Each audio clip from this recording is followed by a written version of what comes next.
mean a serious blow to that good old boys club of billionaires because they are doing everything to make sure he does not make it to the Oval Office.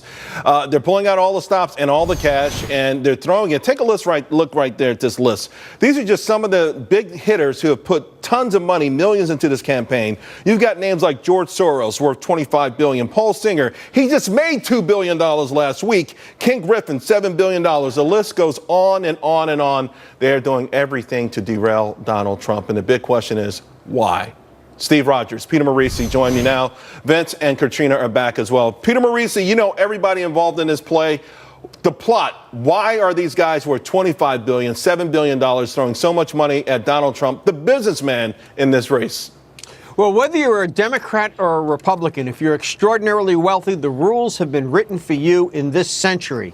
These folks get richer and richer while Americans get poorer and poorer. Donald Trump is immune to their influence because he has money of his own.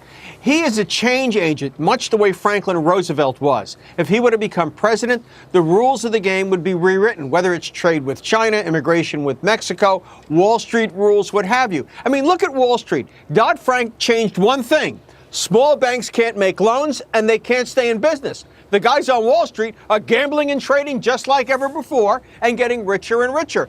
Donald Trump is a threat to the status quo, and these people are the status quo ante. They are the status quo. I mean, I actually talk about it as from Greek mythology, the old Titans, if you will, versus the Olympians led by Zeus. I mean, this is the way it plays out in my mind, Vince. But what is it? Why are they so intimidated by Donald Trump? Why do they want to stop him?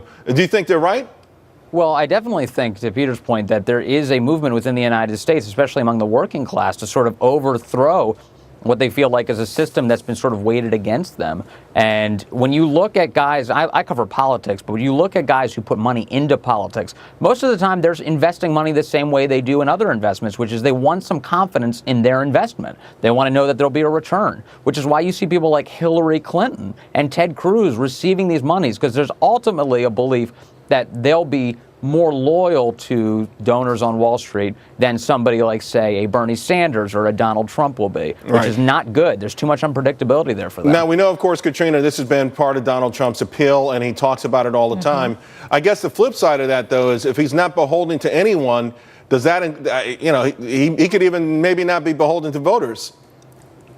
Well, no, and I think that has been his point this whole time, is that he wants to help Americans. He wants to put America and their families first over a lot of these special interests. And he talks about only being beholden to the voters. He has the most pro-America agenda out of all the candidates running. And I think it's quite interesting. And the point was just made that these people who are funding all of the attack ads against Mr. Trump are putting money inside the campaigns of Ted Cruz and Hillary Clinton. And that speaks volumes about where the people and their support should be going today. You know, Steve, we know that these guys, to the point Vince made, this is for them an investment. And they spread money around. Listen, let's face it, Donald Trump spread a lot of money around. Hillary Clinton went to his wedding.